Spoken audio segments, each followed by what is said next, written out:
امروز نفرهایی هستند که در شبکه‌های اجتماعی یک کاری بد را انجام میدن یا در جامعه یک کاری بد را انجام میدن.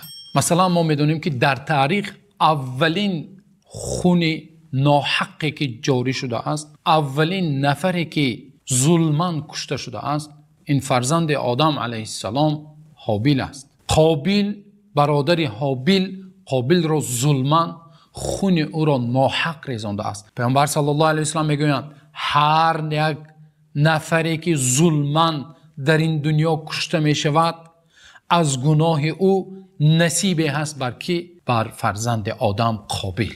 تصور کنید میلیون ها میلیاردها نفرها کشته می شود، همون گناهش بر قابیل نوشته می شود، نصیبه ای دارد. برای همین بسیار خطرناک است جامعه را ویران کردن، در جامعه یک کاری بد را نو پیدا کردن.